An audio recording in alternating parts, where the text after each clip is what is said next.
going to be talking about this pen that was sent to me by Xezo, and this one I will say is a very fascinating one because it's covered in mother of pearl. Oh, look at it. It's very, very sparkly, very well, sparkly is the word. This is the Maestro White in mother of pearl. This is a limited edition pen that Xezo has done / is doing, as I understand it. This is a very fascinating one. So, and also a beautiful writer, by the way. So I was really fascinated by this one. I think it's very attractive. I just have to show it off to you as I'm talking, just because it's so pretty. I will cover the parts of the pen. I will do a writing sample, and I'll tell you what I like about it, what I don't like about it. So, let's get started. Okay, let's get started with the Xezo Maestro White Mother of Pearl. I'm sitting right in front of a window, and I think this captures the luster of the Mother of Pearl quite nicely. So let me talk to you a little bit about this pen before we get into the box and the parts and such. So in 2020 they made 700 pieces. This is with fine and medium nibs. Each mother of pearl panel is a single long cut, and I will say it is beautiful. It is beautifully done, and it does look really neat. It's not small strips kind of glued together. It looks cool. It's based on a pen that was based on principles. I'm kind of giving you this information from the letter that accompanied the pen. So a pen based on principles from Nicolas B.R.E, who was a craftsman to Louis XIV and who actually made a mother of pearl pen, or at least designed it. There is a rollerball version available in case, you know, you don't have any taste, then you can just use a rollerball. I'm just kidding! Okay, but this is the fountain pen. And there may be a ballpoint available, but it depends on a number of factors, so I was explained. You have brass fittings on this pen, 18 karat plating, depositions of layers of titanium for durability in there, a stainless steel nib. It comes with a box of ink cartridges as well as a converter. The ink cartridges come from Australia with, Austria, different country, quite different. Austria, which makes me wonder if it is made by the same people who make the Mont Blanc ink, but that's a whole different story, and not really up for discussion here. And the price for this pen is $260 US. So having said that, let's open up the box and let's have a look at, sorry, I couldn't find the box because I was looking to the right and the box was on the left. Kansas City Shuffle. Now, let's look at the box and then I'll show you the pen, and I'll show you the pen in comparison to a Pilot Metropolitan. So this is the box. Here we have the cardboard outer sleeve. The actual box comes out. What I really like about the Xezo boxes is the way they open. I don't know, I just think it's cool. This specific way of opening has the Xezo address on them. Sorry, address, like URL on them. I think it's really quite nice. So the pen, I'll show you this in just a sec. The pen comes wrapped really well in this sort of, I don't know if this is plastic, but this very soft sheet. So it is very well protected, and then it's in this plastic wrapper. Here we have that box of course I do it the wrong way around, that box of cartridges. Yeah, so sorry, that was not the most effective way to do this. So you can immediately start writing. It comes with an international, I can't speak today, you notice? It comes with an international guarantee card, which I think is quite nice. And I'm not going to bother putting that in right now. It comes with this little booklet which has the actual signature and serial number on the pen. Let me just gently take this out of the way, and then we have the actual pen. Let me just zoom in a bit for you to give you an idea of size This is the pen right next to a Pilot Metropolitan. This is by no means a small pen, nor is it a massive oversized pen. I think this is the size of pen that fits a lot of hands, which I think is a good thing, right? Okay, let's cover the parts of the pen. On top we have this deep black finial. I'm sure there would be people who would love to see mother of pearl on here. There already is a lot of mother of pearl though. So this black, although I would see that point, it doesn't really bother me. I actually kind of like the contrast of the white and the black, but you know, that's just me.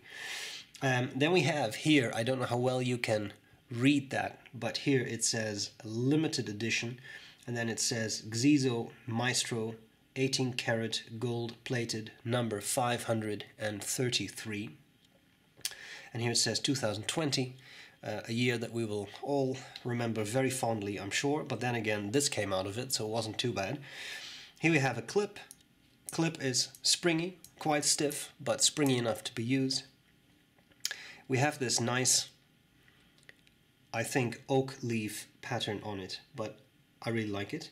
By the way, I just wanted to say there are additional videos on the Xezo website on how this is made, so that's kind of cool. I just want to mention it before I forget, sorry. You have these strips, which I would assume are then lacquered over. The interesting thing is, when you hold this and I rotate this, you don't really feel the facets. It feels round-ish. You can sort of feel a little bit of faceting, if that is a word, but don't expect something very angular. It doesn't feel like that. So that's just interesting.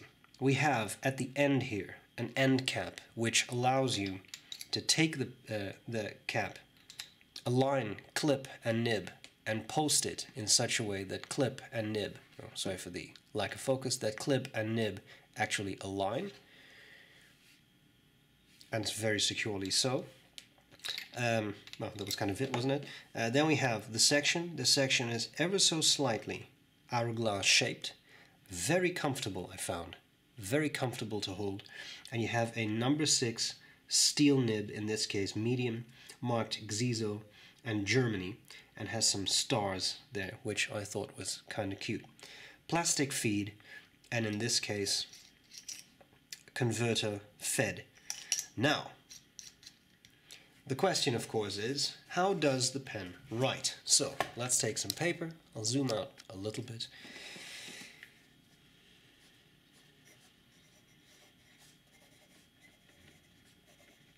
The Xezo Maestro white. If you don't mind, I'm going to write MOP for mother of pearl.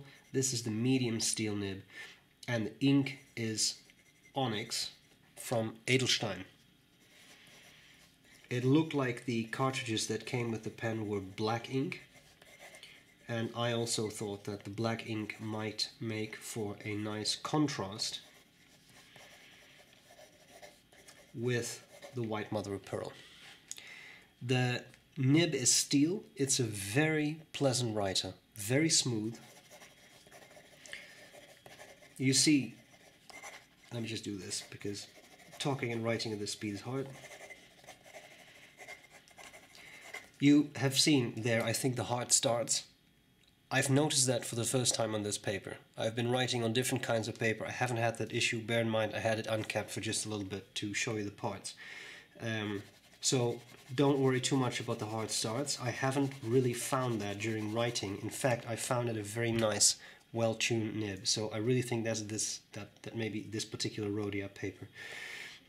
As to line variation, well, maybe a little bit.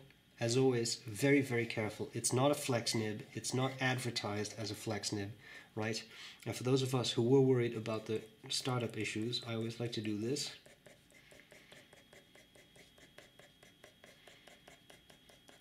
And I don't see any hard starts in there. So again, I wouldn't worry about that. I haven't found that during my testing. Solid pen, a lot of metal, so definitely on the heavier side of things. Finally, reverse writing. It gets a bit scratchier, but then you can also just buy a fine nib. Okay, that's it. Very nice pen. Very pleasant writer. Let's see what I like and what I don't like about this pen as I gratuitously rotate this to have it sparkle some more. Alright, what do I like, what do I not like about the Xezo Maestro white mother of pearl? More things. Oh, very close, aren't I? My god. Okay. Mainly things I like. I think it is a beautiful pen. Mother of pearl, I'm going to be honest, is not really my thing. But I will say, it is classy. And it looks very attractive. So I do see the appeal of that. What I like overall is the eye for detail. Xezo carefully assembles, creates, designs their pens, and it shows. It shows. My first thought when I saw the threaded end was, that looks a bit like a kit pen, and kit pens have a specific, I think, association in the pen world. But then I took a closer look at it. I'll make sure you don't see my face for this. And I noticed that actually it's not that standard threaded straight end cap you see in a lot of kit pens. It is actually hourglass shaped. So it adds a certain level of refinement to that. So I'm not trying to harp on this. I'm definitely not trying to harp on kit pens, but it just elevates things a little bit. I like that they give you specific instruction: align the clip and the nib.